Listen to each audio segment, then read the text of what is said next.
With everything going on right now, you think that the DNC would be capitalizing off of how MAGA is messing up and off of the approval rating of Donald Trump and the Republicans, but you consistently see that the DNC is falling right behind MAGA with no prospects of catching up. The price of freedom is death. We're coming to get our check. Black first, my brothers and my sisters, welcome to the Afro Lead YouTube channel, my family. Okay, we have a lot to discuss. All right, appreciate every single last one of y'all. We're gonna start the week off really good. We got some good stuff. We got to talk, family. We have to talk. I'm going to give a thank you to all of the mods, all of the people watching, all of the people listening. We're going to get right into it because there's still a lot to discuss. So thank you guys for that. Let me start off by just really getting this out the way. I want to get the copyright disclaimer out the way as you guys are hitting that like button, as y'all doing that, because I want it to be established that everything we play thus forth is protected under the guise of fair use. It is protected under the guise of fair use. It is. So as I'm doing that, as we're playing the copyright disclaimer to establish that, what you guys need to be doing is making sure y'all hit the like button, subscribe button, comment button, all that stuff. We'll be right back. Okay, we got to discuss this. Copyright disclaimer: under section 107 of the Copyright Act 1976, allowance is made for fair use for purposes such as criticism, comment, news reporting, teaching, scholarship, and research. Fair use is a use permitted by copyright statute that might otherwise be infringing. Nonprofit, educational, or personal use tips the balance in favor of fair use.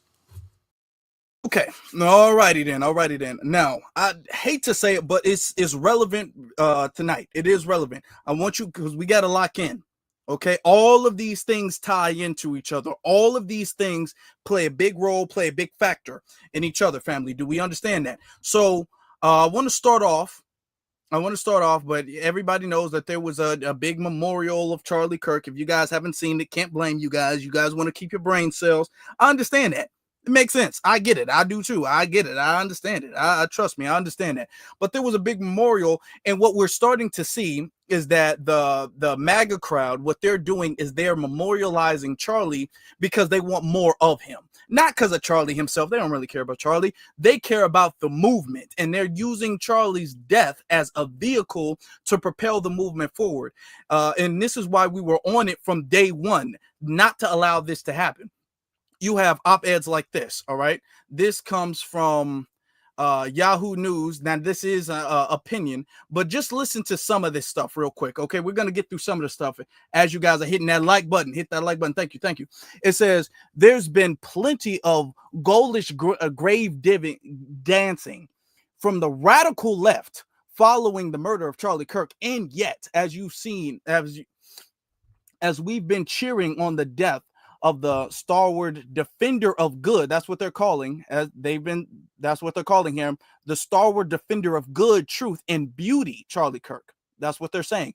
Kirk's influence has surely quadrupled.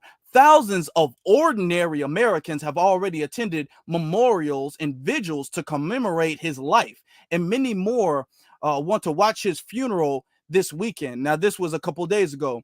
Videos of his speeches in campus debates have spread far and wide, despite efforts of the left to mischaracterize his work. Many will have seen the reality for themselves. Kirk was not a fascist antagonator nor a Nazi spreader of hate, but a wise and generous teacher.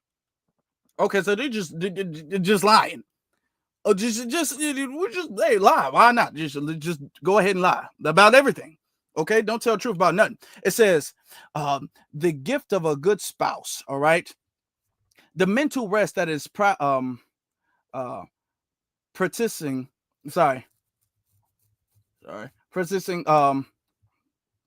The Sunday day of rest. Okay, it says the joy of parenting. There were the messages Kirk spread, most of all to the younger generation growing up in America right now. Many members of the Generation Z, especially young men, felt seen by Kirk and considered him a sort of mentor. All right. So this is what they're saying, that Charlie Kirk was a mentor and all of this stuff, and it's a whole bunch of stuff, and they go on and on to praise Charlie Kirk. Now we don't have to get into StreamYard. I got to email StreamYard because StreamYard is doing something very weird with the things. So I'm gonna do that. Okay. They keep changing the size of everything, so everything's all minimized and stuff like that. But that's don't even need to say that because we're gonna keep things together. All right. So all of this is to make him bigger than what he is and make the issue bigger than what it is. It's a weapon. Now, a lot of people have not seen the memorial, which can't blame you. Like I said, of course, you want to keep brain cells. Can't blame you. But there were some interesting things at the memorial. Donald Trump was there. And Donald Trump said some interesting things that I think we should all kind of take a listen to. All right. Let's take a listen to what Donald Trump said at the memorial of Charlie Kirk. For millions of Americans, especially young people, it is agonizing and unthinkable to say goodbye to a patriot whose heart still had so much to give. It's so much. Raised in the suburbs of Chicago, Charlie was filled with a patriotic spirit from his youth, and he was an all-American in everything he did. And one of the last things he said to me is, please, sir, save Chicago. We're going to do that. We're going to save Chicago from horrible crime. Okay, I want you guys to understand, Trump is taking this as an opportunity to be like a campaign rally. If you listen to, because his whole speech was about 40-something minutes long. If you listen to Trump's speech, not to say you guys should, but if you listen to Trump's speech, he's using Charlie Kirk's memorial as a campaign rally to talk about how good of a job he's doing, how good of a job his administration is doing, how much we're going to go into Chicago and we're going to fix this crime and fix this crime. Sir, that's, last I checked, correct me if I'm wrong, Charlie Kirk was not killed in Chicago. Charlie Kirk's death, the memorial you're at right now, the man that you're trying to memorialize, you're at his memorial, his death had nothing to do with Chicago, but yet you see Donald Trump emphasizing Chicago. And he brings it up a couple of times and brings up a couple of his other issues and things like that he's working on, and administrations and stuff like that he's working on. So he used that opportunity to put his campaign or to put his administration at the top of the list on blast. He used that opportunity for that. This is not about Charlie. They're weaponizing and they're taking this opportunity to say, okay, let's boost the movement. Charlie, he was a soldier, but now we can memorialize his life so we can push the MAGA movement forward, because that's what this is about. In Charlie Kirk's thing, why are you even bringing up Chicago? Charlie Kirk wasn't killed in Chicago. Charlie Kirk wasn't in Chicago. Charlie Kirk it had nothing to do with Chicago. But you're talking about the crime of Chicago, okay? Because that's what you want to talk about. It's not about Charlie. Let's say, for the sake of the argument, which we can never prove, let's say for the sake of the argument, Charlie Kirk's last words was, Donald Trump, can you please save Chicago? Or whatever the case is. Let's be honest.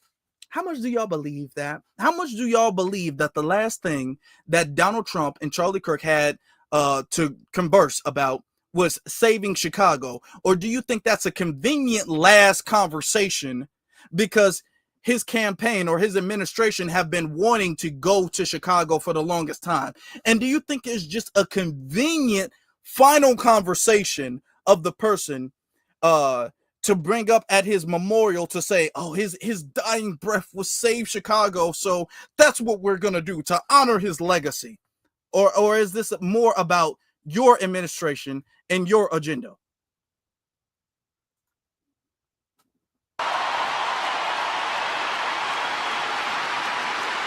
In high school, he was the quarterback of the football team and the captain of the basketball team. He was a good athlete. A lot of people don't know that about Charlie.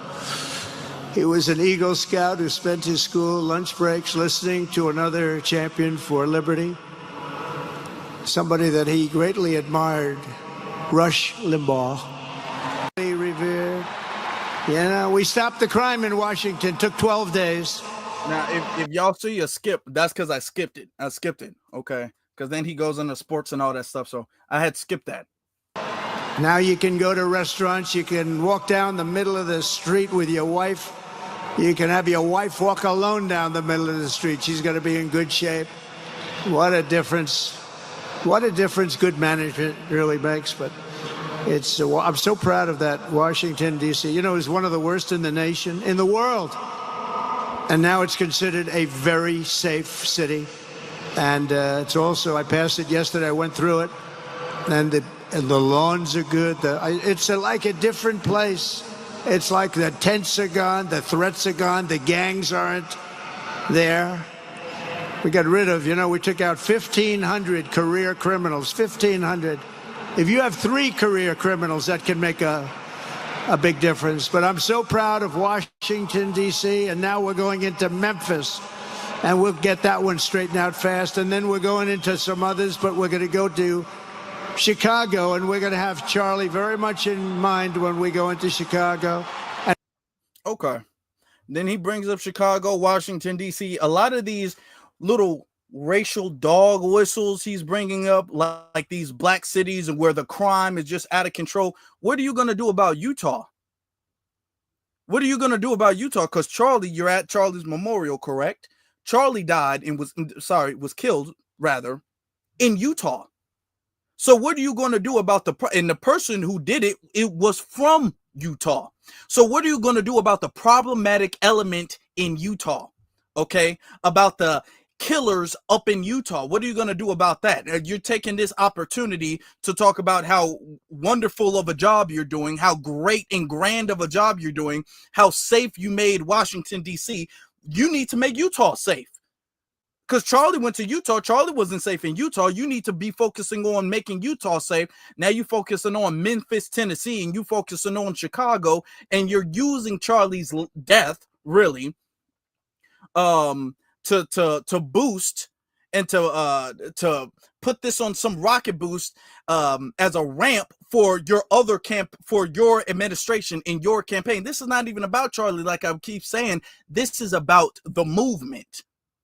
Okay, and them trying to memorialize him is to further the movement, because they're all like, he's technically at this point more useful dead than alive right now. Charlie was never really this big. His message was never really this prevalent. Charlie has never been this talked about. Okay. So now we get to use this to say, yeah, rest in peace to Charlie. But man, that Chicago thing, and we're going after the governors in Chicago, and we're going after the governors in Memphis, Tennessee, and we're going after the governors in D.C., and we've done a great job in D.C., and you can only talk about the border, and we've done a great job. Well, hold on, you way past Charlie. This ain't got nothing to do with Charlie at this point. But you're up in the memorial, damn near acting like this is a campaign rally. How you're speaking, with throwing in a little sprinkle of Charlie. Charlie was great at sports. Charlie was good. Throwing in a little a sprinkle of Charlie here and there. Okay, which is what you're doing. And we'll get that one straightened out. You have an incompetent governor who he thinks it's okay when 11 people get murdered over the weekend. He thinks you don't have any crime when 11 people get murdered and 28 people get shot. He says he's got crime. No, they don't have it under control, but we'll have it under control very quickly. So we're going to be doing that. And Charlie loved what we were doing. He was so proud of what happened. He was there to see it. He's so proud of what happened in Washington, D.C. As you know, the depraved assassin who planned and executed Charlie's killing has been arrested and charged with capital murder. God willing, he will receive the full and ultimate punishment for his horrific crime. It's a terrible thing. Because you can't let that happen. You can't let that happen. You can't let it happen to a country. The Department of Justice is also investigating networks of radical left maniacs who fund, organize, fuel. Now, notice, okay, real quick, he mentions the killer, okay, Tyler Robinson. He mentions him very brief. Oh, yeah, we can't let that happen. We're talking about capital punishment, and he'll receive the ultimate punishment, and then immediately says, oh, yeah, and now we're focusing on the left. Yeah, we're focused on the left and radical leftists and all that stuff. They don't even care about the person who killed Charlie. Not really. Unless they can weaponize them, but at this moment, they can't even weaponize them the way they want to. So they briefly mention him and then immediately segue to the opposite party, because this is just really a rally. Okay. This is for them to really assemble and rally the troops and boost morale. That's what they're for. Okay. They just need another reason to galvanize. Okay. And Charlie Kirk is his quote unquote memorial is like a veil for them to galvanize for the movement. Because when they're talking past Charlie's life and past Charlie Kirk. You're bringing up the left and other left organizations and stuff like that. It ain't got nothing to do with the killer. You brought him up real quick and then move right on. And perpetrate political violence. And we think we know who many of them are. But law enforcement can only be the beginning of our response to Charlie's murder. Over the last 11 days, we have heard stories of commentators, influencers, and others in our society who greeted his assassination with sick approval, excuses, or even jubilation. You've heard that. So have I. Couldn't believe it. Some of the very same people who spent the last 8 years trying to sit in moral judgment of anyone who disagreed with them about politics suddenly started cheering for a murder.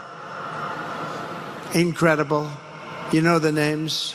They're major losers, by the way. That will be proven out in a short period of time. Some of the very people who call you a hater for using the wrong pronoun were filled with glee at the killing of a father with 2 beautiful young children. And the same commentators who this week are screaming fascism over a canceled late-night TV show where the anchor had no talent and no ratings. Last week were implying that Charlie Kirk deserved what happened to him. No side in American politics has a monopoly on disturbed or misguided people. But there's one part of our political community which believes they have a monopoly on truth, goodness, and virtue, and concludes they have also a monopoly on power, thought, and speech. Well, that's not happening anymore. We've turned that corner very quickly. Tragically, atrocities of this kind, and kind that we saw in Utah, of all places, are the eventual consequence of that kind of thinking. Now, I let it play out. Notice how when he speaks on DC, Chicago, Memphis, all of this crime and all of these gangs and stuff like that, he's arrested thousands of gang members. Apparently there was just drug lords walking down the street casually, and people were ducking and dodging bullets and all over the place, and Donald Trump had to come there and clean it up. Notice how he speaks on that. And then when he speaks on Utah, the place that Charlie was killed in Utah. Then when he speaks on Utah, he says Utah of all places, as if Utah is somehow immune to violence and immune to crime. Notice when he speaks on other cities, he crime. And then when he speaks on Utah, it's like this. I mean, Utah of all places, like really Utah, some type of paradise. Okay, that's another racial little dog whistle right there. Why would you say of all places? Because you don't speak on Chicago's crime and then say Chicago of all places. You make it seem like it's a common war zone and everywhere else you mention. But then when he says Utah, like Utah of all places, like Utah don't have crime and degeneracy there. Tragically, atrocities of this kind, and kind that we saw in Utah, of all places, are the eventual consequence of that kind of thinking. If speech. Okay. And then now and that's another way of trying to blame Charlie Kirk or the murder of Charlie Kirk on the opposite party. That's what he's doing. So they're using this as a rally. I want us to all understand this, so we all on the same page. They're using Charlie Kirk's death as some of rally for the party, for the movement. It's less about him. They're trying to galvanize, and they're using this as an excuse to galvanize and then push a message that ain't really got nothing to do with Charlie. The message didn't really have to do with Charlie. Charlie didn't have nothing to do with Chicago. Charlie didn't have nothing to do with Memphis or DC or anything like that. But yet you're bringing those things up at his memorial for what reason? Besides to talk past his life and to use his memorial as an excuse to have a rally for your movement, which is what he was doing. Now you have some people out there at the memorial, and you have some people making it seem like this was some type of great thing. This was some huge great thing at his memorial. Let's look at this. Of course, you got the Sambo suspected. We don't know about their lineage. We don't know, but you got the Sambos out there that paid in full. They're paid to be all like, well, you know, Charlie's not a racist. I'm a black man, quote unquote. I'm a quote unquote black man, and I say he wasn't racist. From across the country, why'd you feel it was important to come out? To show my support. It's sad what happened to Charlie. I actually got to meet the man. He's a very humble man, a very spiritual man, and I love that about him. And I just love how he stood up for America and how he was able to help Donald Trump get into office and how he talks to the youth and gives everybody a fresh shot. So I just wanted to come and show my support. What do you think about the fact that for his memorial service, it filled up to capacity like that, 60,000 people? You got thousands more trying to go into this overflow. Just talk about the crowds you're seeing out. And you can tell this dude is, first off, let's be honest.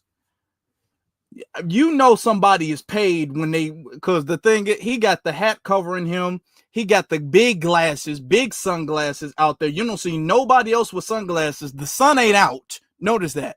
Notice that. The sun's not out. It's not bright outside. It's not raining. You don't see nobody else with a hat on. Of course, he got the Trump hat and the Trump shirt and everything like that. This dude is paid to be the quote-unquote black token out there, and he don't want his face out there. This dude's sitting up there like, okay, well, can I have a hat on? Can I have glasses? Because I got to go home. I got to go back to my community. So, I'll do it. I'll do it. Can I wear some type of mask or some type of disguise? Why is this dude in the disguise? This dude is damn near in a disguise because he don't want to, when he go back to work the next day, he don't want nobody questioning, hey, was you the dude on the news? They out here paying folk to talk about how great Charlie Kirk was. Come on now. You know, so nobody else out there looking like that. Out here. It was to be expected, if you ask me. He was a very loved man. He's going to be missed. I mean, Charlie he always brought out big crowds, and he always stayed on relevant topics, and he speaks very well. So I think that a lot of people wanted to know him personally, and we all felt like we knew him personally. And what's your plan? You're going to go to Overflow? You're going to just hang out here? What's your deal? I'm planning on going to Overflow. Absolutely. And I plan on speaking out a lot more, too. He actually inspired me. I'm usually a little bit more reserved when it comes to speaking out and being loud about things, but he really woke me up. And I'm a lot older than him. I'm 42. So he inspired me to just want to speak more and give my opinion because I don't think this should go in vain. It sounds like he had that effect on a lot of people. More than 62,000 new Turning Point USA chapters being requested across the country. Adrian from Missouri, nice to meet you. Thanks for your time. All right. Yeah, sure. Okay. All of this is, like I said, to push the message. MAGA is capitalizing off of this to push the message. They're all like, hey, man, Charlie's dead. Bury the man and continue the plan. That's what they own. Bury the man and continue the plan. We don't got to focus on that no more. Okay. So, of course, you're going to have people out there trying to make it seem like Charlie Kirk wasn't racist and the memorial was all great and beautiful. Sage Steele wanted to come out and say something. She she had this to say. Let me pull this video up real fast for you guys. Oh, come on, StreamYard. Why y'all do this? Why y'all do me like this, StreamYard? Why do you do me like this? Amazing events through the years, nothing compares to this. First and foremost, I want to give so much credit to the Turning Point USA team, led now by CEO Erica Kirk. They put on this event in a week. The stadium was packed, 80,000 people, another 20,000 outside. They told me that they had, I think, 250,000 ticket requests. It was incredible, and the staff was awesome. It took us almost 3 hours to get from downtown to the stadium itself this morning. Our driver, Ahmad, said that he's done 3 Super Bowls. He's never seen traffic like it. Not one car was honking their horn. Kindness throughout every single part of this event. And once you got inside, I don't know. I'm not being dramatic when I say it was life-altering, life-changing. So much faith, so much spirituality, so many mentions of God. This is as devastating a tragedy as I've ever seen, especially because I've never known anyone that's been taken from us like this. And I truly believe there's so much good that's going to come out of this ugliness. Charlie Kirk has changed the world, and he will continue to do so, along with Erica. Her words should inspire all of us. When she said at that microphone that she chooses to forgive the man who killed her husband, may we all learn from Erica Kirk. What a day. Okay. So, yeah, I mean, this is just sad. Now, you would think that with that going on, with them trying to mobilize, that the Democratic Party should be able to capitalize off this. And they should be able to emphasize how this is wrong and how the MAGA Republicans are memorializing somebody who didn't like black people, hated black people, was racist. But yet, what are the Democrats doing? What are the Democrats doing? And this is why I titled this the way I titled this. Why are you, as of right now, as the party, this is the Democrats' golden opportunity to say that, hey, people like Charlie, the rhetoric he spewed against foundational black Americans, that's intolerant. We will not tolerate that anymore. That's unacceptable. We need to push forth legislation. They can be rallying behind the fact that he's being memorialized and say people like him shouldn't be memorialized, shouldn't be pedestalized. And we need to speak against the hate speech and against the misinformation. Yet, what are the Democratic Party doing in this moment? Okay, because they've needed a moment like this. This is what they're doing. Okay, this is what they're doing as of right now. Okay, send up. They're talking about the House approves Charlie Kirk resolution. The House approved Charlie Kirk resolution on bipartisan vote. So the Democrats and Republicans both agreed to vote in honor of Charlie Kirk. This is what they're doing, all right? For the most part, all right? It says the House approved a resolution Friday to honor Charlie Kirk, a week after the conservative activist, quote unquote, was assassinated at an event in Utah. Notably, Democratic leaders and nearly 100 rank and file Democrats joined Republicans, 100 rank and file, including the leadership, joined Republicans to adopt the measure on a 310 to 58 vote. Really? Gonna look at a little bit more of this. We don't have to get into too much. This is what the Democrats are doing. As the Democrats are the party to be standing against MAGA, I thought y'all was against the whole Project 2025 and all of that misinformation and stuff like that. And y'all get the opportunity to memorialize Charlie Kirk, and you realize, like, okay, where do I sign? Where do I sign? Where do I sign? That's where y'all at? That's what y'all doing?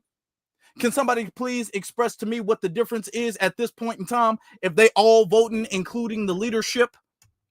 Can somebody please express the difference? I'd love to know. Okay. It continues to say the ceremonial measure introduced by Speaker Mike Johnson condemns the murder and praises Kirk as a, quote, courageous American patriot who boldly lived out his faith with conviction, courage, and compassion. Really, compassion. Says the man who said that empathy is a made-up term. He doesn't believe in it, and it does more harm than good. You said conviction and passion and compassion. Really? Okay, compassion. That's a weird way to describe Charlie. It continues to say, it also, quote, calls upon all Americans, regardless of race, party, affiliation, or creed, to reject political violence, recommit to respectful debate upon American values, and respect one another as fellow Americans. All right. It would be great.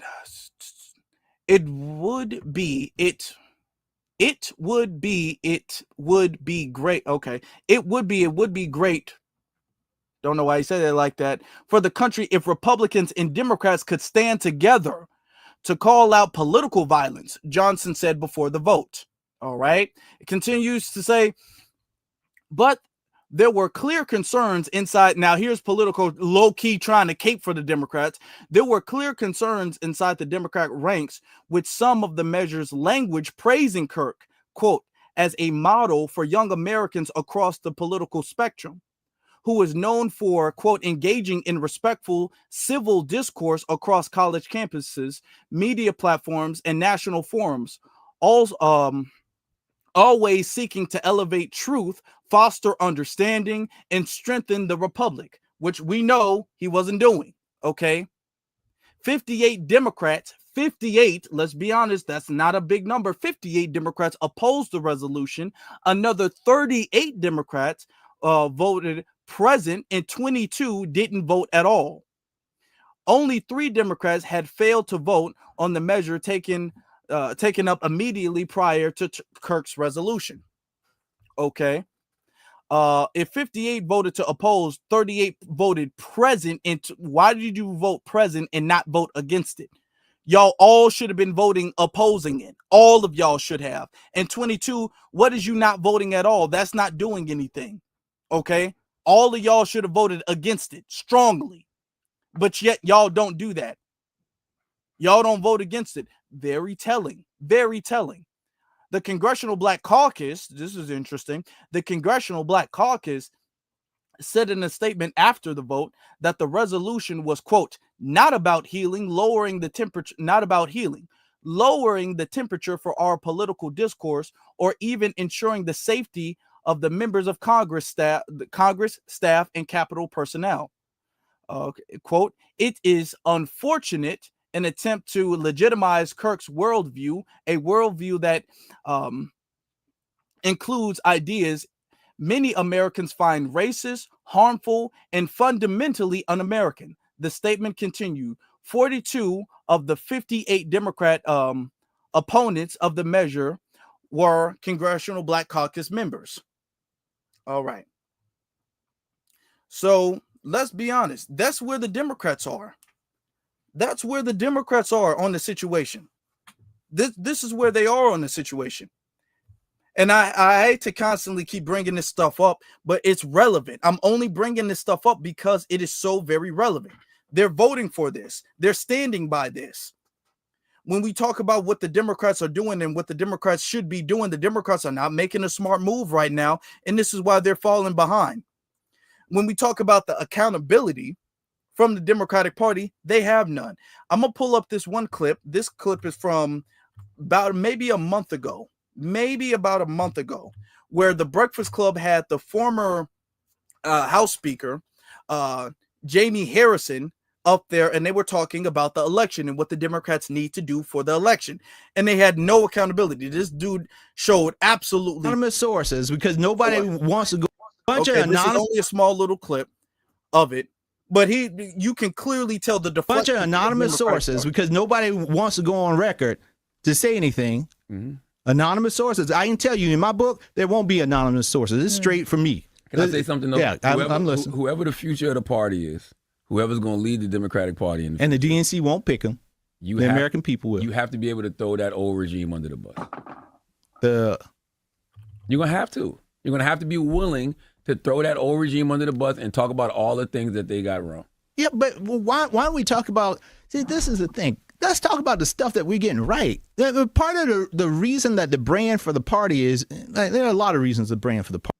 So Charlemagne talks about whoever the DNC is, and they need the help right now, Now, this was I want for the record, this is prior to Charlie Kirk, that situation. What the DNC needs to do is throw the old regime out and talk about the stuff and admit the stuff that they got wrong. And he says, well, no, let's talk about the stuff that we got right. Y'all did that during the campaign. Remember? Y'all were not talking about where y'all went wrong. They were not talking about what they needed to do better. They were telling you everything was fine, that they were working on everything. Everything was going well. And if you thought it wasn't, that was misinformation. They took no accountability whatsoever for the 4 years of the Biden-Harris disastrous administration. And then about a year, almost about a year since the election, and they're still talking about how they need to talk about how great they are. And instead of coming together and admitting where they went wrong. Party is suffering. But part of the reason is that we are always, like, if you look at the Republican side on the flip side, they are not talking about, well, we got this wrong the last time and we get this wrong. Man, they get shit wrong all the time. But they don't talk about it. Part of the reason why they win is because they're not talking about it. It's like you got a brand new car and every day you throw mud on it. And then after 3 months, you be like, well, why is my car not shining anymore? Mm-hmm. It's because you throw mud on it every month. Like, Republicans don't throw mud on their car. But Democrats, man, we will hand wring and be like, oh, I wish we would have done this and I wish we'd done that. Y'all fault. Lean into what you do and that you are doing well and have that be your lead foot instead. No, that's the problem that the Democrats have been doing for the longest time. The Democrats have not admitted. They have not admitted that they have been wrong on any of the major issues. Okay, the entire campaign, they did not admit that they were wrong at all when it came to the border, which was a really, really big issue. They didn't admit at all that they were wrong when it came to the economy. Okay, they didn't admit at all that they were wrong when it came to foreign affairs. They damn sure didn't admit that they were wrong at all when it came to the black issue whatsoever. They were saying that they were doing great as far as everything is concerned. So no, he's trying to make it seem like all we do is badmouth the party. No, y'all keep ignoring. And anytime somebody says, hey, the party's doing wrong here, they say it's misinformation. And that's wrong. And that the party's doing great. And that the party's doing fine. And we see in real time that the party was failing. And nobody liked the way the country was going. Nobody. That's what the issue was.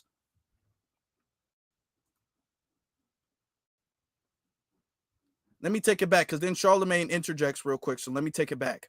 Will hand wring and be like, oh, I wish we would have done this and I wish we'd done that. Y'all fault. Lean into what you do and that you are doing well and have that be your lead foot that's y'all instead fault of for being the party of purity. Well, I don't know about when you walk around and act like you the party of purity and y'all don't get anything wrong and you don't lie about nothing, then people are going to hold you to a different standard. We can't be the party of purity on one side and then whine and complain about all the stuff that we get wrong the next time. That's those two things can't coexist in the same space. So who do you like in 20? No, those two things can.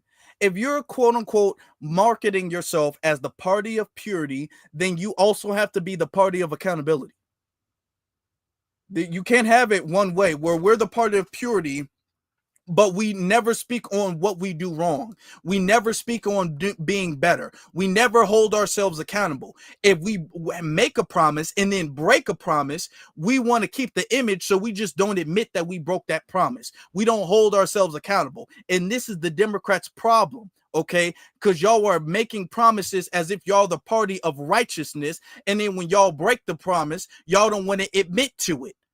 And people got to damn near pull teeth in order for y'all to admit that y'all were wrong with anything ever. That's the problem. That's the problem with the party. Now, DJ Envy asked a question, and I think that was a very important question. Mind you, this interview was about a month or so ago. About around a good month or so ago. Okay. Now, listen to what he has to say, or the question he has to ask.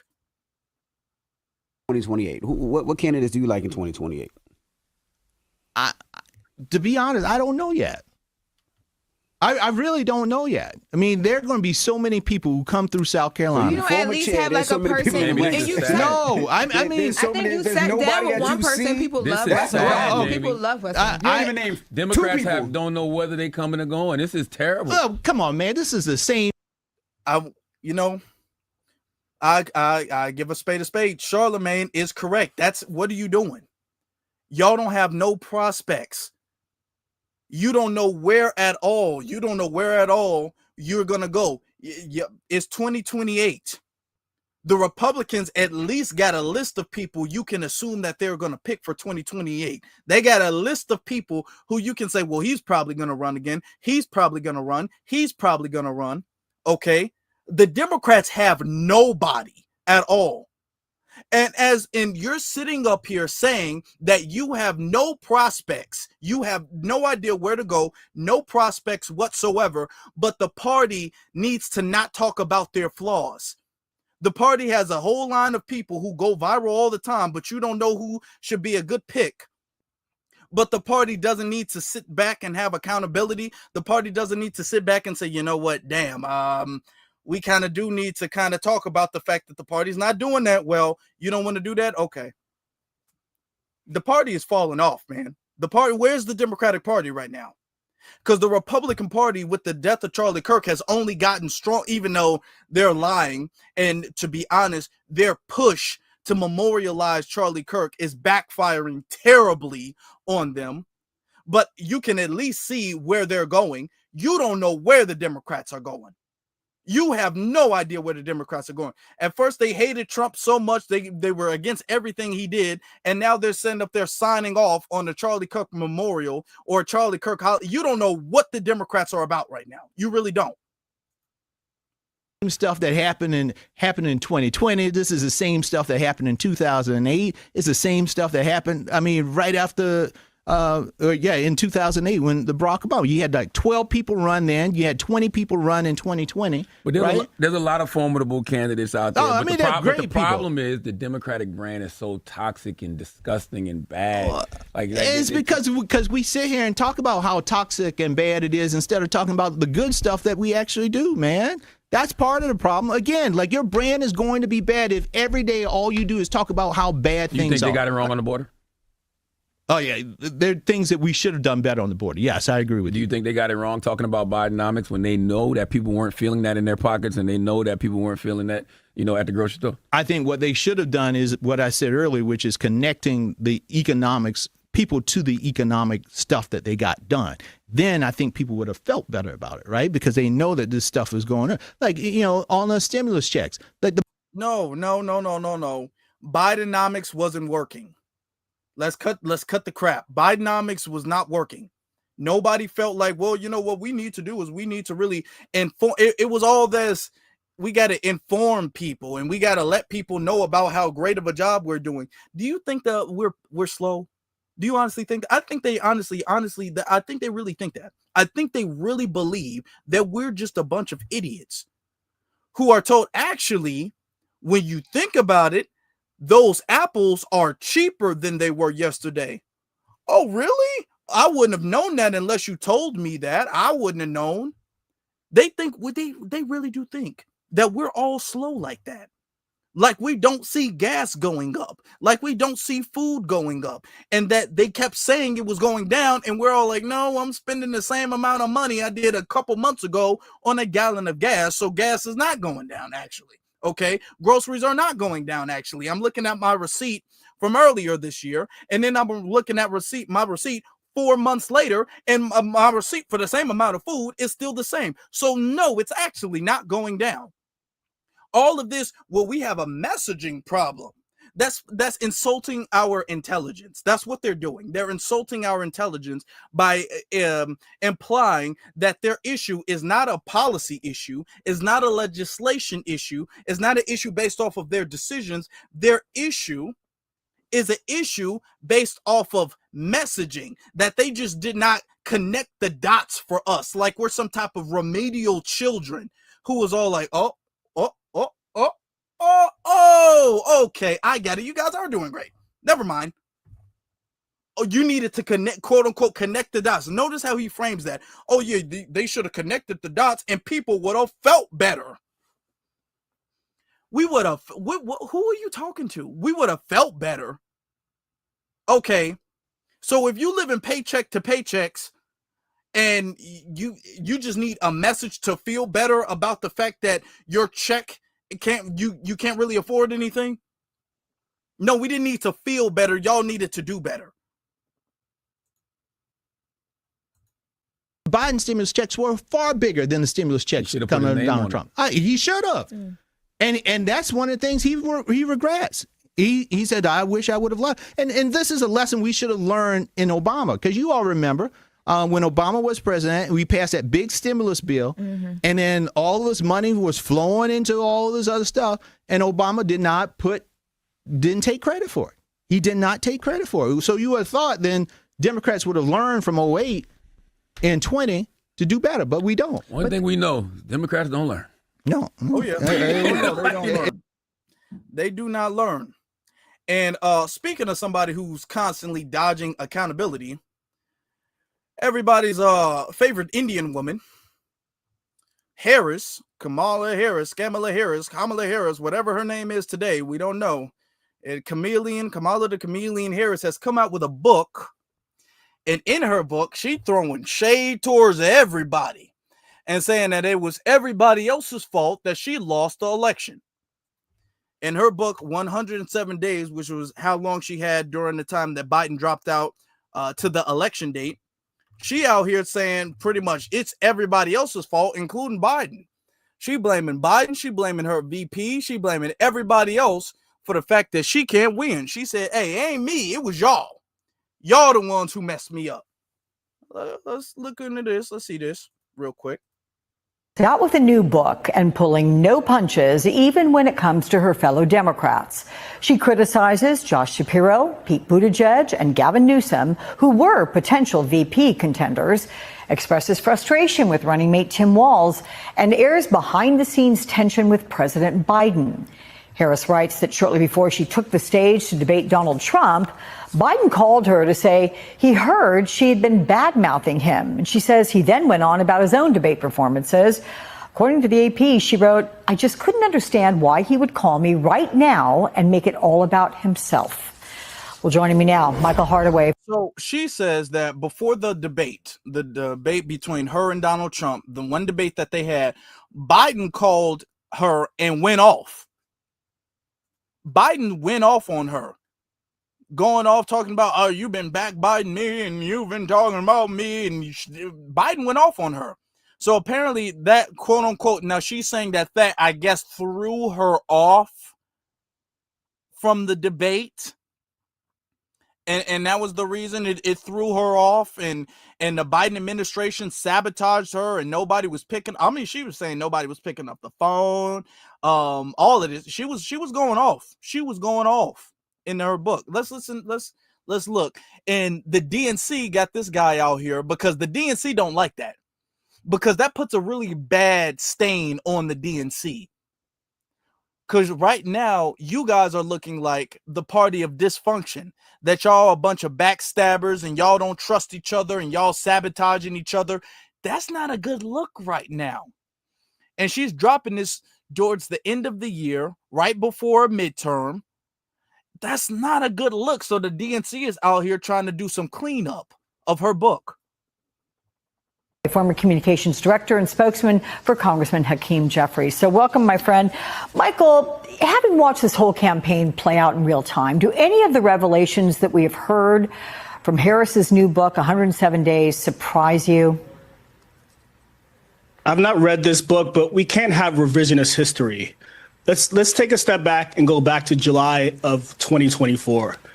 When Joe Biden gave her the ball on the 5-yard line, it really was the greatest gift that any political candidate could ask for, which is a 3-month campaign, inheriting a $1 billion donor network and a national infrastructure. And so as we have this conversation about the handoff and whether Biden should have run or should not have run, I think we have to be honest about where things were when she took over. The other part of that is that she was up in nearly every single poll over Donald Trump when her campaign began. I don't know what her dynamic was with Joe Biden, But I will say this: as that campaign started, she was ahead of Donald Trump in nearly every poll. I think that writing that book right now is not helpful for us as a party or really for a country, where we need to be as united as possible and taking on the parade of horribles forced on us by Donald Trump. And so I just don't really see the point of releasing this, which obviously could be divisive for many people in such a critical time for our country. So let me ask you about the way this is being interpreted. Do you think she is burning bridges, or is this just politics? I mean, either way, does she not care today, at least? Let me jump in on what he said. For a lot of people who are making it seem like she didn't have that much time, no, she didn't. She had a record low amount of time. We will call a spade a spade. We will tell the truth about that. She had a record low amount of time. However, she inherited one of the biggest hand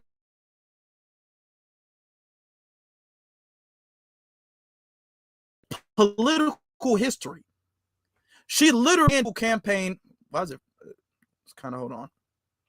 Of any political campaign ever of all time, there has never been a campaign where somebody literally handed you off a campaign over halfway through and you got millions of dollars already in the bank for you. Everything that Biden had built up, he just handed it there for you. You had already had the donations. You had already had the support. You had already had the party really loading up behind you. You had already had that.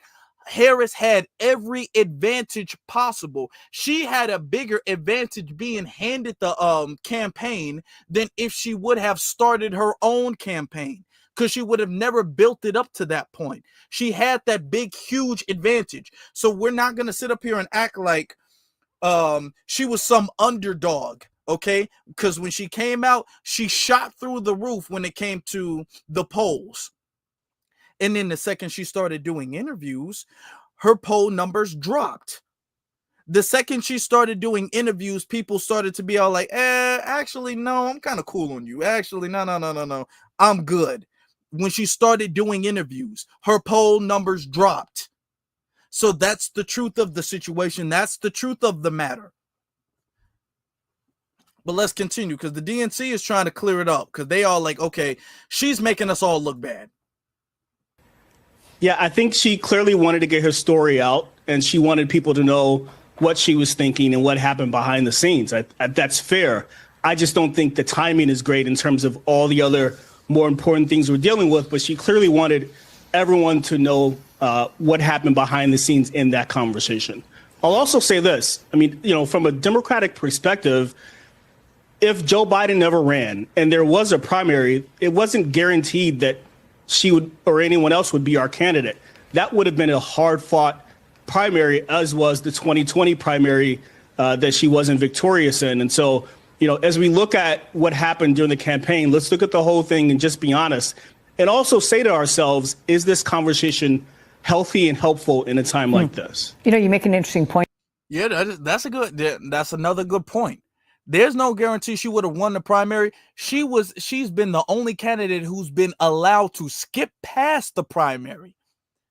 She literally just got handed the campaign, and she was allowed to skip past the primary, had the biggest DNC event of political history on the DNC history in Chicago. She was handed all of these things, and she fumbled the bag herself. Now, did Biden sabotage? Yeah, he did. Because Biden was failing, and I don't think Biden really wanted her to win like that, to be very honest with you. And I said that publicly on the record, that I don't think Biden truly wanted her to win. I think Biden wanted the whole party to fall because they kicked him out the race. And I said that before during the election. I think he wanted her to lose, and I think he made sure that she could not separate herself from him the way she needed to. But let's be honest, I'm not going to sit up there and allow her to dodge accountability and throw other people under the bus as if they sabotage a campaign that she was handed. She could have won if she was a good candidate, but she was bad. She was a bad candidate. And that's why people started falling off from her.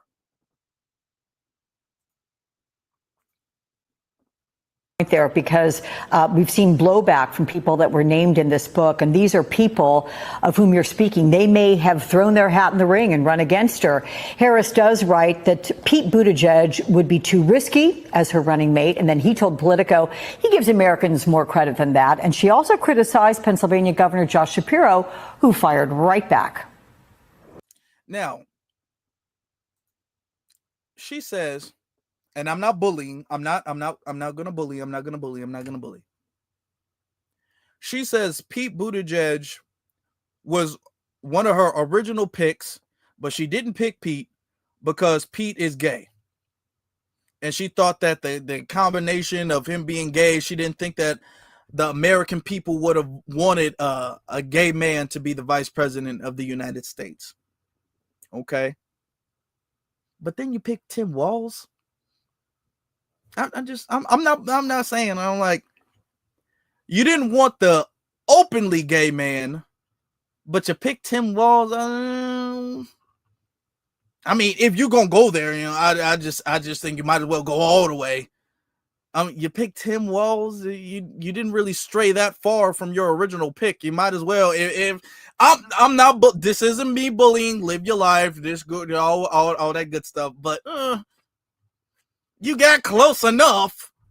I don't see that. Okay, I don't want a gay man. I want Tim Walz.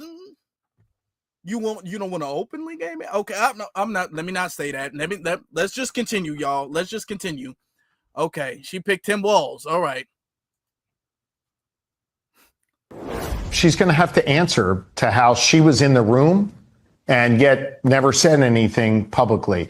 I can tell you that I wasn't in the room, but when I was confronted with engagement with the former president, I was very vocal with him privately and extremely vocal with his staff about my concerns about his fitness to be able to run for another term. So look, is there an argument that this is actually what the party needs right now, that it is exposing a rift that's been under the surface this entire time, which can now be addressed and potentially fixed? No, these are just personal attacks and sort of attacks on individuals. What the party needs to fix is its messaging strategy and the way that we communicate with people and reevaluate how we engage with certain groups like men and others. That's what needs to happen. The idea of pointing fingers and attacking. Now, see, no. Y'all need to reevaluate the way that y'all communicate with other groups of people, like quote unquote men, because you guys didn't really have the male vote, because she rode on having the female vote. And she was all like, okay, I'm a female, so I'm gonna get the females to vote. We can kind of get a number of men, but we'll get record-breaking females to vote for me. You know what I'm saying? We'll bypass the male vote. The male vote is not why she lost. It was the black vote, the BLACK vote. That was the reason why she lost. Y'all don't need to sit up there and make your appeal to quote-unquote men. Y'all need to make an appeal, not even an appeal or a messaging problem to the males. Y'all need to talk about the black community, and y'all need to do things for the black community. Him and Jamie Harrison, they keep trying to frame this as some type of messaging issue. This is not no messaging issue. Y'all didn't fail when it came to connecting the dots, because they keep trying to make it seem like they were right on the issues, but they just didn't connect the dots clearly enough for us to see. No, we saw what you guys did. We don't agree with the policies of the Democratic Party. We don't agree with the direction of the Democratic Party and the blatant ignoring the black community. That was the issue. So you want to talk about the male vote? The male vote is not going to pick the Democratic Party. The male vote is going to pick the Republican Party for the most part, like they did the last few times. Okay? The reason why Biden won the damn White House was not because of the quote-unquote male vote. Biden won the White House because of the black vote. He said it himself, that it was not the male vote that carried him to the White House. It was the black vote that carried him to the White House. The same black vote that carried Obama to the White House twice. And it was the black vote that was not present for Harris, which is why she lost. So y'all can keep that up. Y'all can keep that up. If y'all don't learn, y'all can just keep that up and just never learn and always fall behind. Okay, because I will give MAGA, as much as we not MAGA, but I will give them this. At least they know who their base is. At least they know who they need to appeal to. Donald Trump knows at the very least who he needs to appeal to. Y'all trying to talk around everything except the elephant in the room. What are we going to do for the black community to regain them? How do we get them back? But y'all want to ignore everything and try to build this Frankenstein coalition of every other community to substitute the black vote, and it will not happen. That's what she tried to do, tried to create some substitute to the black vote. She tried to put women in there. She tried to put immigrants in there. She tried to put the LGBT in there. She tried to create this substitute Frankenstein coalition, and it didn't work, and it never works. Y'all can keep trying to do that, and I'm telling you it won't work. And all of this, we got to connect the dots better. Ain't no dots. You can't connect the dot that ain't there. There is no dots. Each other isn't really helpful. I'll just say this to you. I once had a football coach that gave me the best advice ever that they all could benefit from right now, which is the end result is all that matters. Whether you won or whether you lost, if you didn't win, you shouldn't blame others for not winning. You have to look at yourself and figure out what you didn't do correctly. I'll also say, look, as we reevaluate where we are as a party and we ask ourselves how we can move forward in this current era, it is important that we're both honest and we're both unified in terms of how we come to those things. I just don't think that pointing the finger at each other is helpful in this era. Okay, Michael Hardaway. I'll see you this weekend, my friend. Thank you. I'm going to give you my, from what I can ascertain, what I believe. I believe that she doesn't want her legacy to end with that horrific campaign. I don't think that she does. I think that she's saying this and doing this because she wants it to be known that because let's be honest, that was a horrific campaign to lose. That was the worst loss in presidential history, okay, or election history rather. And she don't want that on her jacket. No, especially because she's not fully done. At least to her, she still thinks that there might be a lane. So in order for there to be a lane for her politically in the future ever, whether that's a lane for running as the governor, whether she's trying to run for president or again, or whatever the case is, for there to be a lane for her, she got to take this loss off her back. She can't carry the loss of she's looking at it like, why should I have to carry the loss of the Biden administration? Why did Biden get to mess up for pretty much 3.5 years, or really almost 4 years, and then throw the loss off on me, and now I got to carry that loss? That's how she's looking at it. So she's looking at it like, in order for me to succeed and climb the ladder or do anything with my life to get this damn loss off me, this damn dark cloud of the election off me, I got to throw it back on Biden. She ain't like, no, you ain't gonna sit up there and do this to me where you get to mess up and then throw the loss on me. So she throwing it back on Biden. Hey, ain't no honor among thieves. There's no honor among thieves. He threw it on her. She throwing it back on him. Ain't no honor among thieves. That's just how they roll. That's just how they do. Yeah, she's like, yeah, you ain't gonna, I ain't gonna sink with the ship. You get to get on the life draft and you get to float off and I got to sink with your ship. No. You know what I'm saying? So I get that part, but we're also going to hold her accountable for the flaws that she made. Because in her book, she's sitting up there making it seem like she didn't have anything to do with the administration. Like she wasn't the VP or something. Like she didn't have nothing to do with the administration whatsoever, and that all of the mistakes she just wasn't present for, and then they threw her under the bus. No, you can't throw Biden under the bus when it comes to everything, because you was all in those meetings, and you was all during the campaign, and you are the reason that your campaign suffered. You're the reason, okay?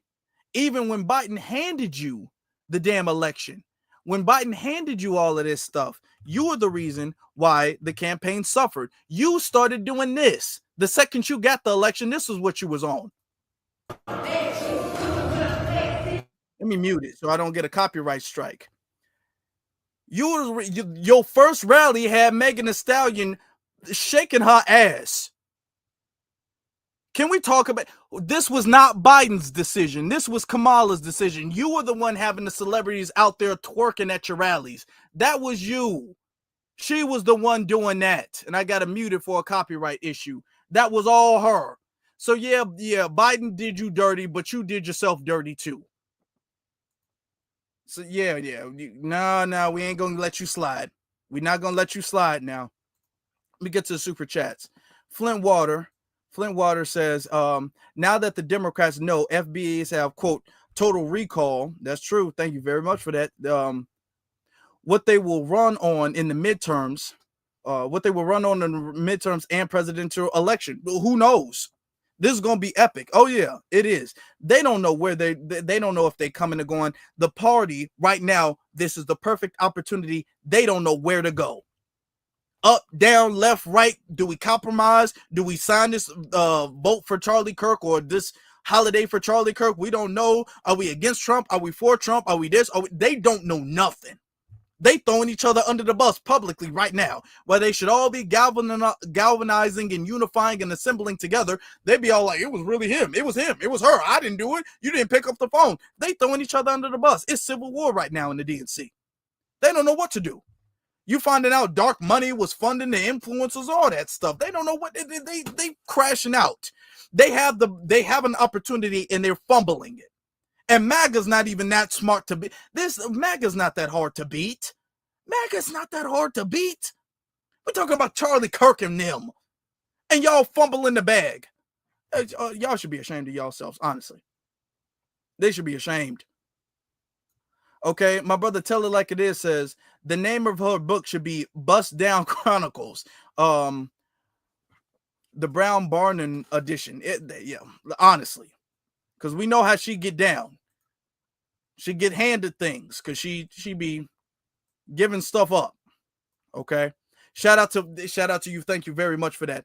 Flint Water said Democrats know they can't ignore FBA any longer and win. Work for FBA or go home. Yeah, they do. And it's not no messaging thing. We're not going to pretend like y'all just ain't connect the dots successfully. That's not what it is. Okay. Flint Water again. He says, thank you for putting it all together, Afro Elite. Oh, appreciate you, brother.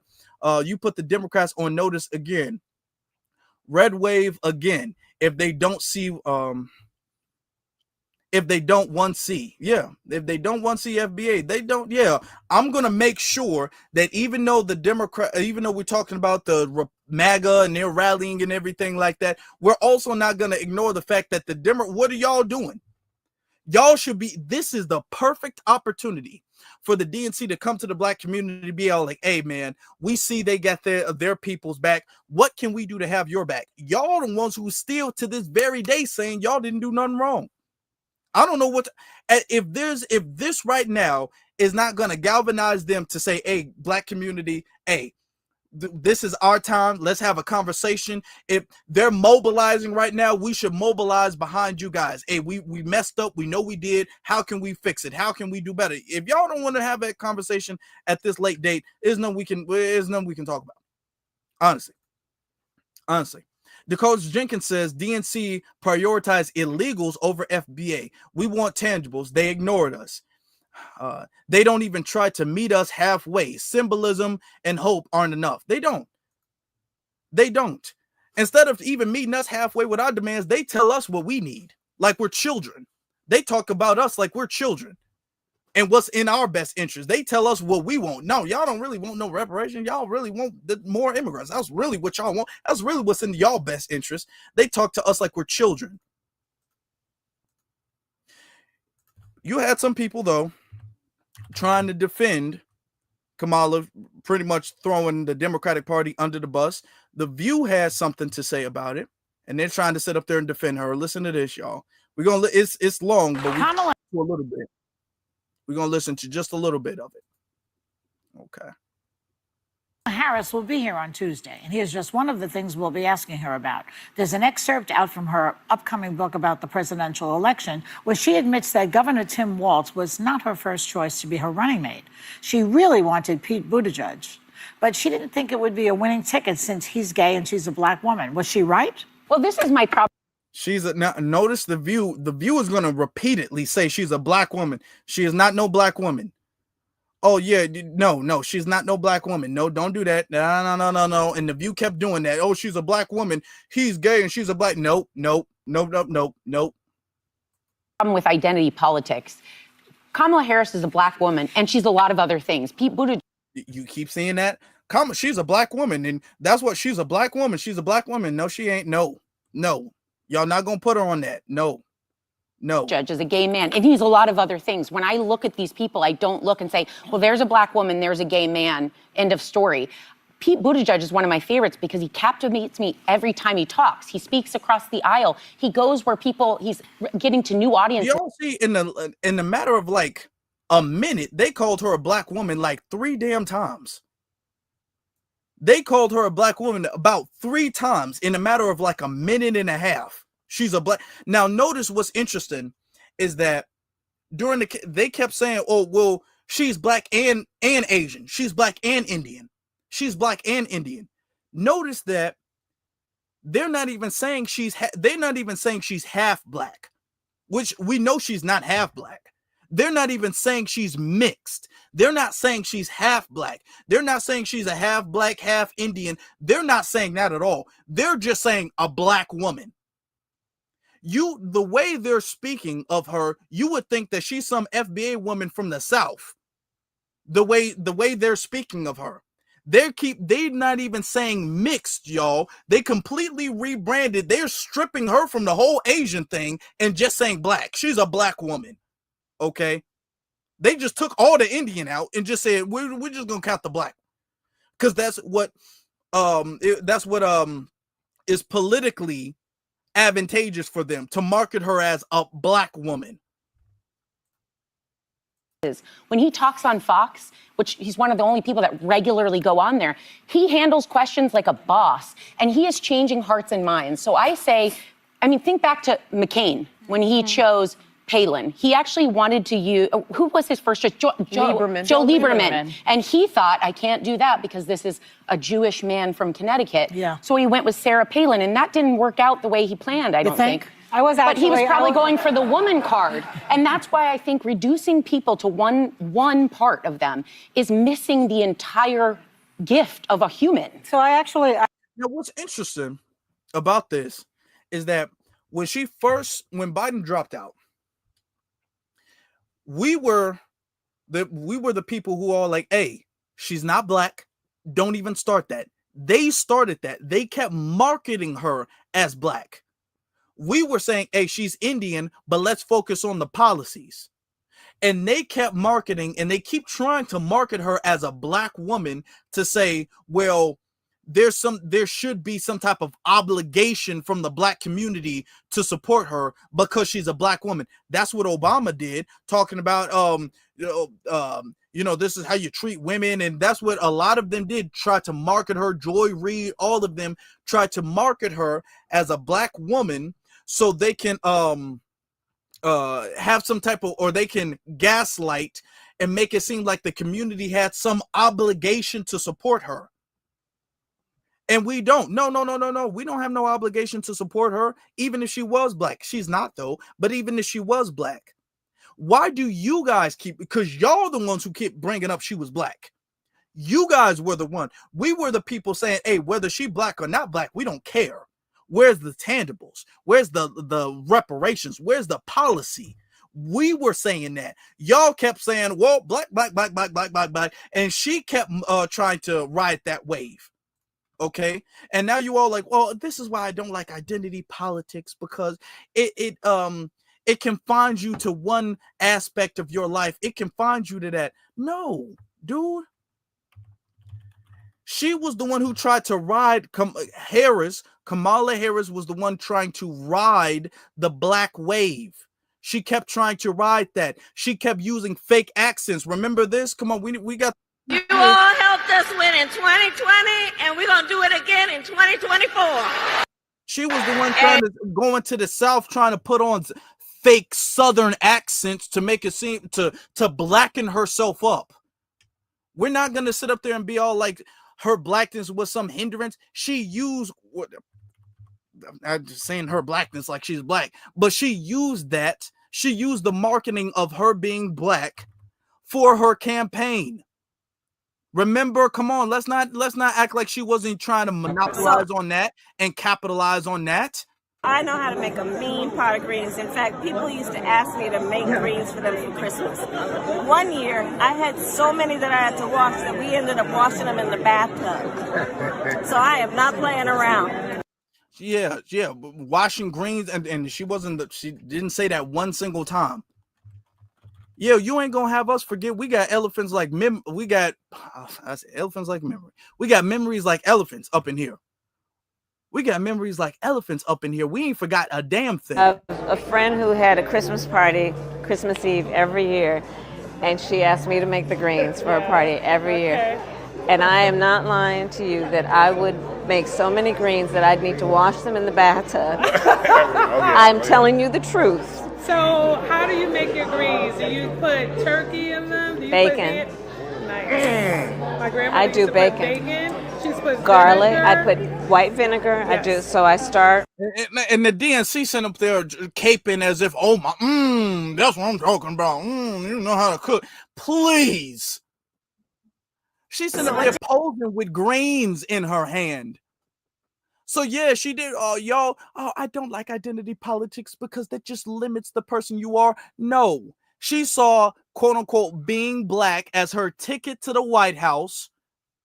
She saw that and she tried to monopolize on that. She's not foundational Black American. She's not even black racially. She kept bragging about how she's Asian and her Asian and Indian background.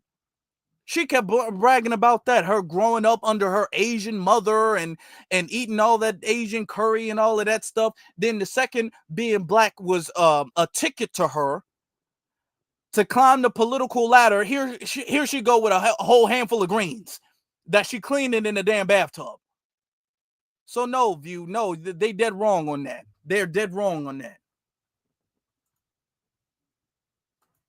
I had a conversation with McCain about that. I was his national Hispanic chair on the 2008 campaign. And I remember him telling me that he felt he needed a wow factor. And at that point, Palin Well, he got a wow factor. Maybe not the wow he was hoping for. It was not wow, it was wow.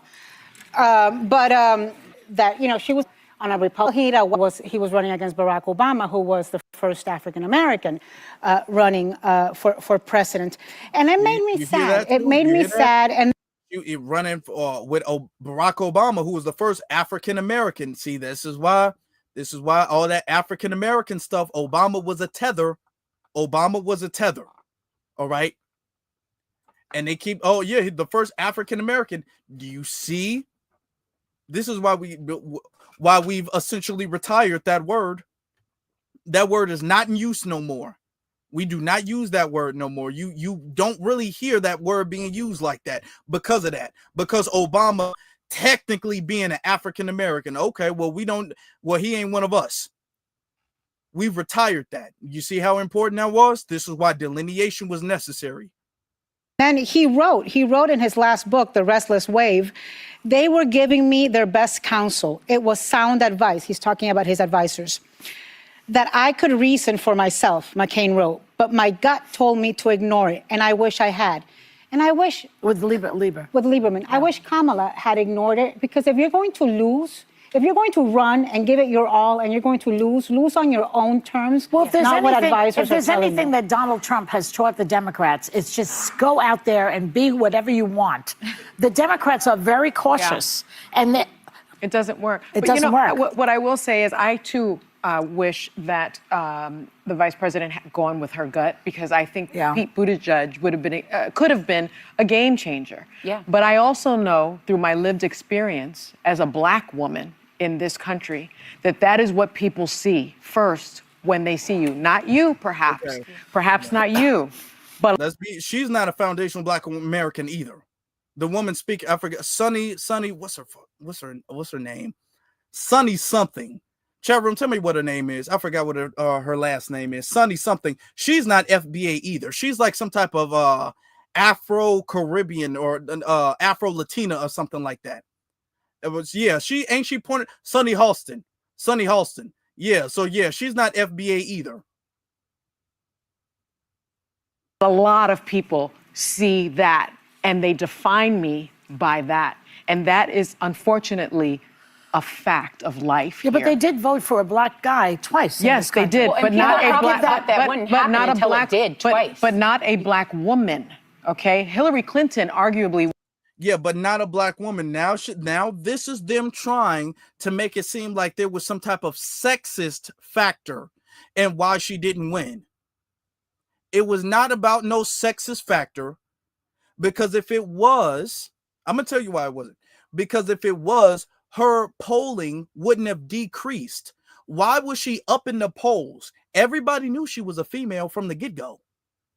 So how did she do? She was beating Trump in all of the swing states when she first came in, and then she lost them all. When she was winning in this polling, she was a female then. So how was she winning at all ever if her being a female was the reason why she lost? If that's the case, she never should have been able to beat him in any of the polling at any time at all, because she was a female since the beginning. People weren't like, oh, what? She's a woman? What? Oh, I take my vote back. No. She started off and people were excited that Biden dropped out, and then people started hearing her babble and seeing the damn twerking at the rallies and all of that stuff, and then she lost support. She didn't lose support because people found out she was a woman, but here they are trying to make it seem like it was some type of sexist issue. Was the most qualified candidate for the presidency that we've had. Yeah. Perhaps. And they couldn't get past that. I believe that was one of the reasons. I think the problem is female. But to be honest, black and female. Yeah. Good luck. I think actually extraordinarily highly now of Hillary Clinton. I've never black and female. No, now here's another reason why you guys know, and then we'll wrap that up, right? Because there's something else I want to show you guys. The black and female. Let's say that. Let's say that. And Sunny's not FBA. She's Puerto Rican. Was she less?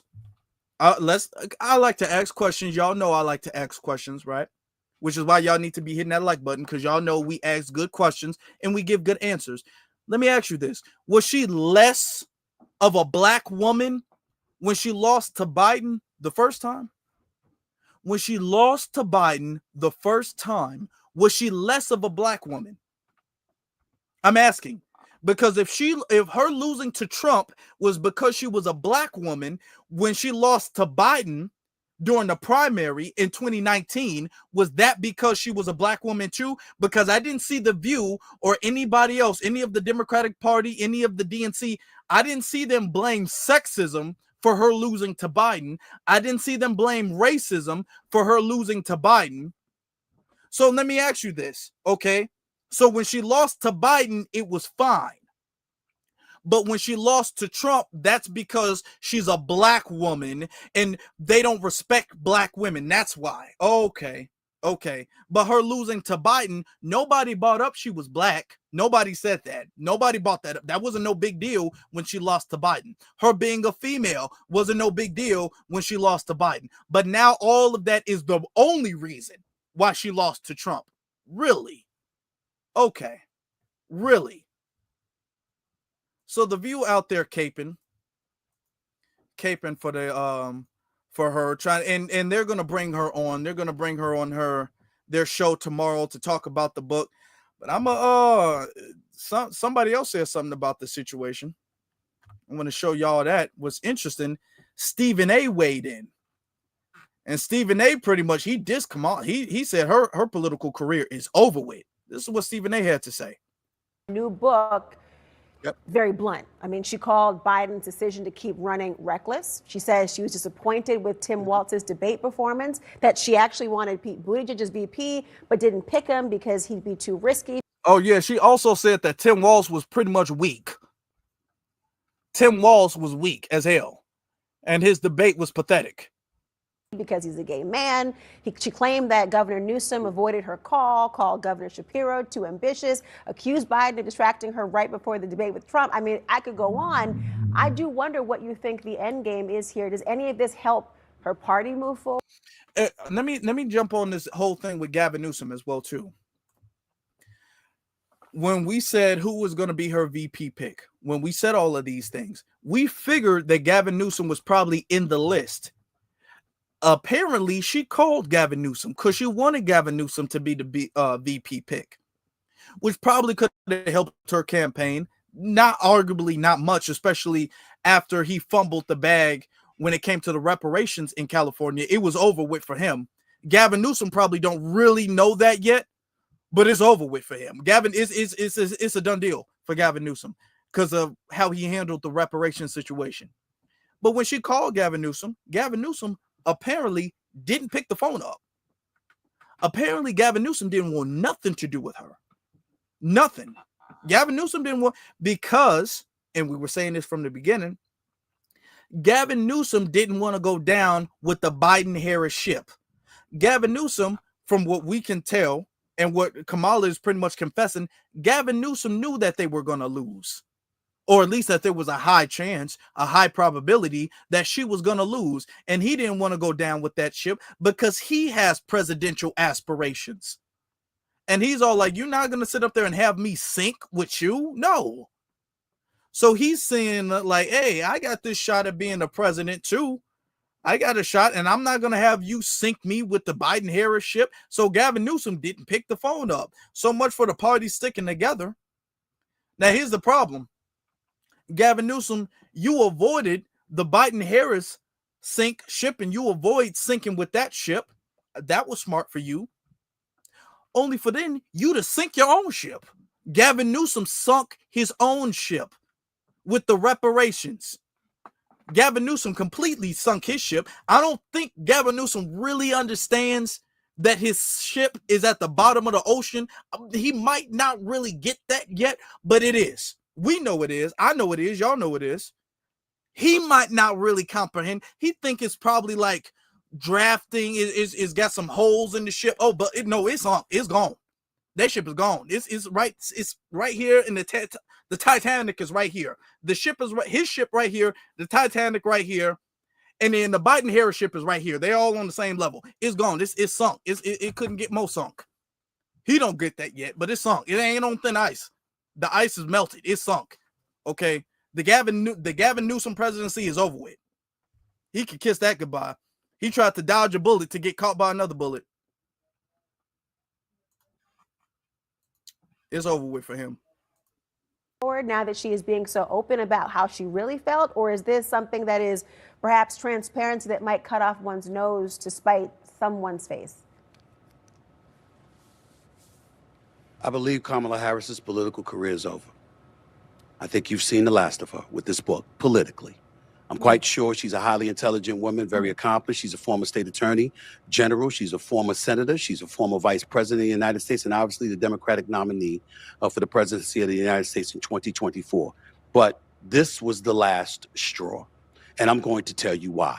Because although I'm certainly not an advocate of her diming out her boss and talking about whatever deficiencies he may have had, you could have said something.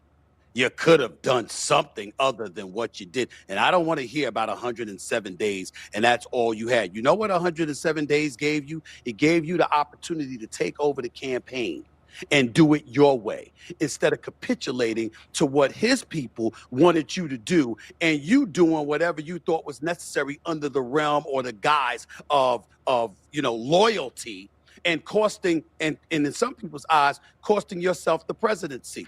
There are things that she could have done that was more effective. Don't get me started with her appearance on The View. Don't get me started with when Sonny Houston looked at her and said, is there anything that you would do differently than Joe Biden? And I can't think of anything. Nobody wants to hear that. when the country was in the state that it was in, and we knew that change was the order of the day, and you had a candidate that was not only using her rhetoric, her verbiage, and the lack thereof from him, but also was accusing her as hiding and engaging in his own definition of machismo or misogynism or whatever you want to call it, to point out how he was a man's man and he goes everywhere and he talks to everyone, while she was not willing to do that initially. And then you come out with a book in the aftermath of it all, and you've talked about Pete Buttigieg and, you know, him being gay, or you talked about Josh Shapiro, the governor that I just interviewed the other day, and you talked about him being too eager for the vice presidency when he was clearly a better choice than Tim Walz, or you want to talk about Gavin Newsom now, but you wouldn't do it before. Nobody's trying to hear that now. That is the candidate that's on her way out the door, and I'm not saying I wish it. I've had the pleasure of meeting her once before. She is a very nice person, very accomplished. I respect her, but when I look at the excerpts from this book, it's too little, too late. And I'm gonna let it. He continues to go on his rant, but let me be honest. Okay. Stephen A tries to, I guess, lean right, but let's be honest. She messed up. She messed up herself. She messed up herself, and the DNC is trying to do damage control. That's why the DNC is having Stephen A on MSNBC. Why would they think about this? Why would the DNC bring on Stephen A. Smith, or not MSNBC, CNN, my bad. Why would the DNC have Stephen A. Smith on CNN to talk about Kamala Harris's book? Think about it. Just think about that. Why would they choose to do that? Why did they choose to bring on the other guy, the MSNBC guy, to talk about that? Because what the DNC is doing right now is they're saying, okay, well, Kamala is making us look bad with this damn book. She's making us look bad. So we need to bring on people to essentially to diss her. We need to bring on people, and they know Stephen A would do it. So they did. Let's bring Stephen A on to get Stephen A's opinion. Now, Stephen A is not a politician. He's not even a political figure. He's only recently started talking about politics. So what would you think? Why would you bring Stephen A on CNN to give his take on her book? Why would you even ask him about his take on her book? They asked him about his take on her book because they already know he's going to throw her under the. He's gonna call her out. He's going to call it out. So that way they can say, well, technically, you know, it's not us doing it. But now their whole thing is, okay, Harris is bringing the ship down.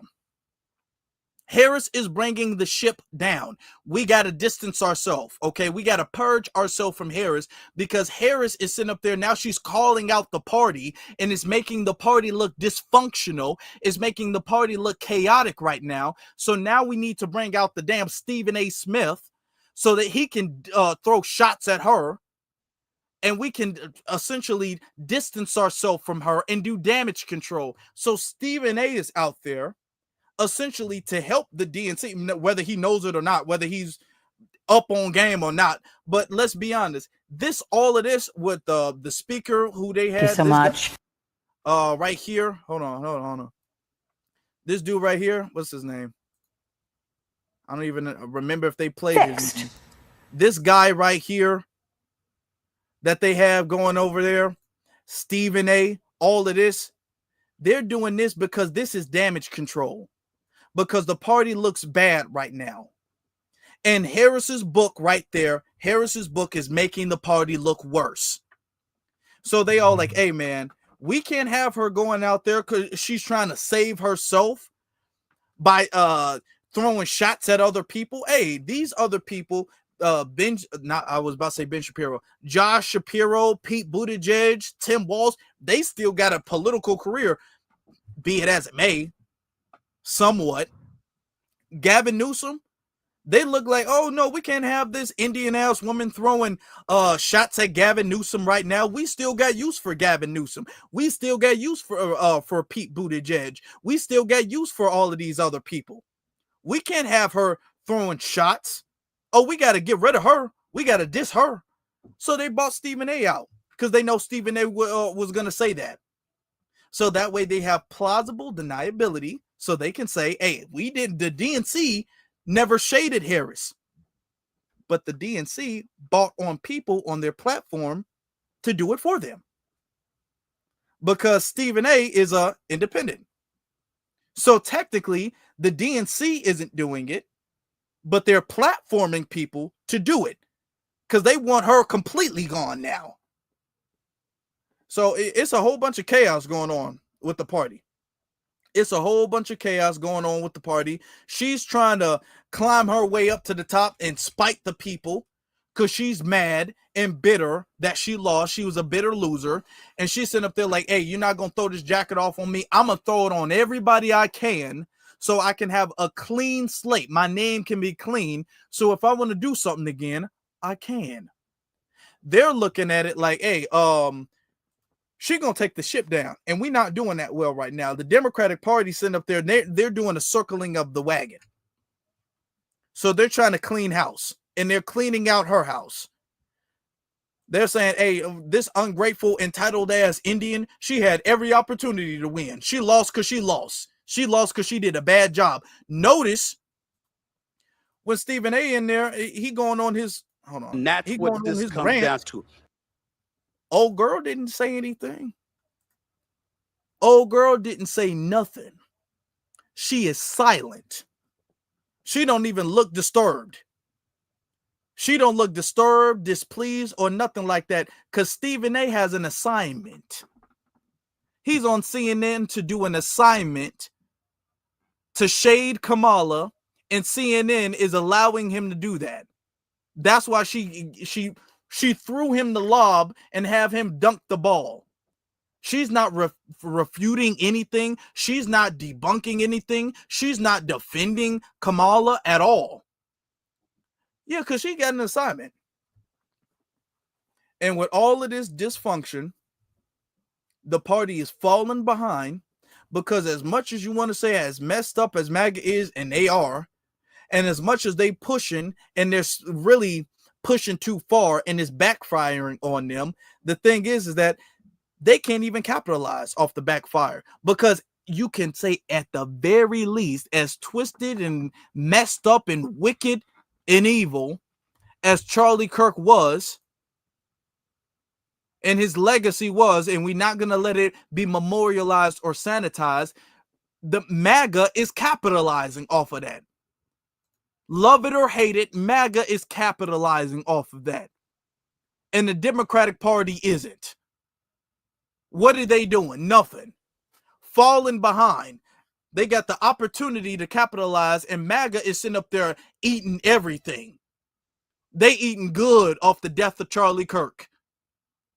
And the Democratic Party is throwing shots at each other right now, trying to blame each other for the election and take no accountability. None. Man, hey, it is what it is. Ain't no honor among thieves. That's the thing. And I think that's the lesson we can all learn from this. Ain't no honor among thieves, okay? They have the opportunity, but look, they looking bad right now. Right now, while the MAGA is galvanizing, the Democrats are launching books dissing each other about the election.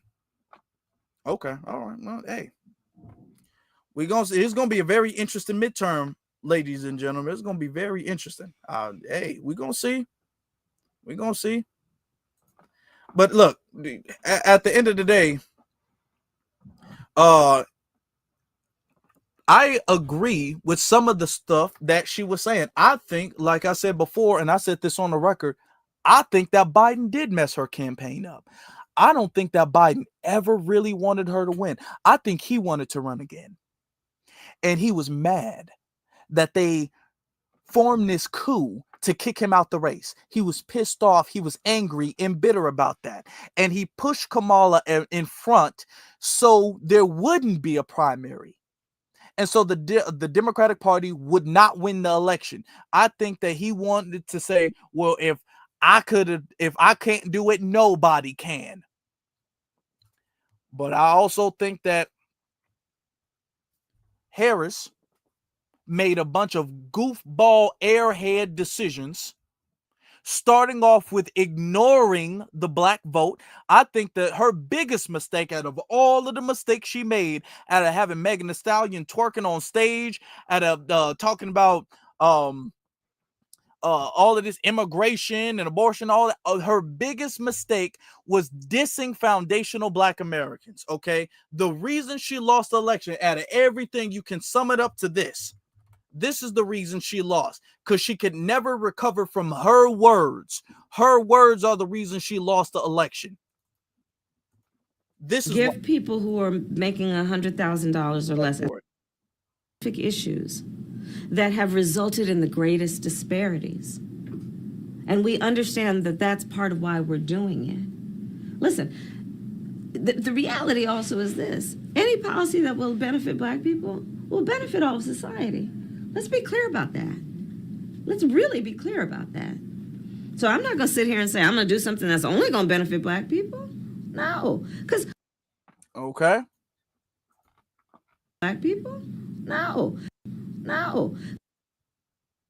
Okay. Benefit Black people, no. No. Well, no to the election for you. Don't blame nobody else. Biden didn't make you say no. Pete Buttigieg didn't make you say no. Tim Walz didn't make you say no. Gavin Newsom didn't make you say no. Donald Trump didn't make you say no. You said no because that's what you believed. And you stood on that. Okay. You stood on your stance, and we're going to stand on our stance. No tangible, no vote. And you couldn't get in. So that's why. Don't blame nobody else. Don't blame nobody else. And we keeping that energy. Foundational Black Americans are keeping that energy, as y'all can see. It don't matter how bad the damn MAGA folk in the Republican Party get. It don't matter how bad. We still gonna look at y'all and say, hey, the checklist that you guys needed to get in this White House, that's not going to change. We need everything on our list. Okay? Check it off. I don't care how I really don't care how bad they get. I don't care how bad they get. You still need to check off this list before we let you up in here.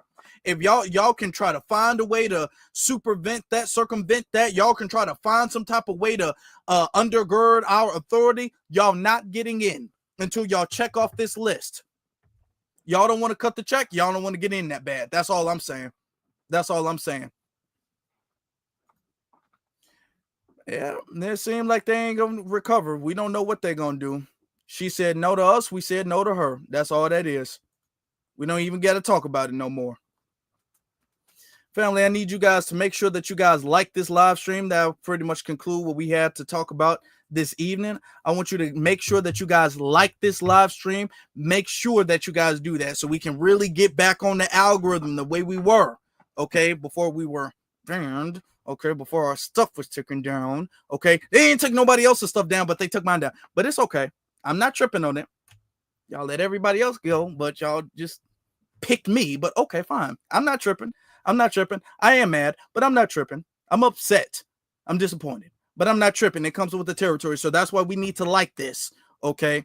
Because when they take a video down over a strike, oh, that's bad for the algorithm. So we need to really work out. We need to really work our way out of that, okay? So y'all make sure y'all hit that like, y'all hit that subscribe.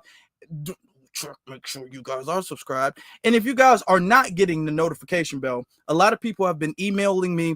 A lot of people have been even calling me saying that they're not getting no notifications. They're not even seeing my content on the YouTube time feed, on like the news feed, you know, when you go into the YouTube app. If that's not happening, if that is happening to you, I suggest that you unsubscribe and then resubscribe right afterwards, because they will kind of flush this channel out of your like recommendations and flush this channel out of your like YouTube timeline, okay? So they'll flush this out and they'll push this to the back burner. So you'll have to scroll and scroll and scroll and scroll and scroll and scroll. Even though you subscribed, even though you have your notification bell on, you'll have to scroll and scroll and scroll. So if that's happening to you, like it's a lot of people have said it's happened, then you got to unsubscribe and then resubscribe and know if that is happening to you, okay? Make sure you resubscribe, though. Don't just unsubscribe. Don't do that now, because I ain't going to help nobody. All right? Make sure y'all do that. And let me get to this other super chat from Tell Like It Is. He says 107 days is plenty of time considering she didn't have to go through the primary. Very true, which we all know she couldn't make it on her own steam. That's very true. It's also plenty enough time considering she was already the VP and she was already traveling campaigning for the Biden administration. So it's not like people didn't know who she was. She was the VP for like 4 years prior to being handed the campaign. So 107 days is more than enough. You was able to have a debate. You was able to go on several interviews. You was able to do several different podcasts. You was able to do that stuff and have a big party essentially for you. You have more than enough time. A huge bunch of celebrity endorsements, billions of dollars being. No, you had every opportunity. She messed it up. It was all on her. She messed that up. All right. It was all on her. She messed it up. And that she trying to blame everybody else. No, we're not letting that slide. Y'all make sure y'all hit that like button, family. I appreciate y'all. All right. Starting the week off good. We got to get back. We got to get back on the algorithm. Appreciate y'all. Thank you all so very much. My brothers and my sisters had a pretty good live stream. Pretty good game this evening. Thank you all for listening. Thank you all for liking. Shout out to everybody watching live. Shout out to everybody watching on a playback. Shout out to the replay family. Y'all special. Y'all some real ones. Y'all real. Okay. Shout out to the replay family. Thank you all very much. I hope you all had a good weekend. Okay. We're starting the week off good. Hopefully you all had a good weekend. All right. Hopefully you all have a good rest of your evening and y'all stay blessed, family.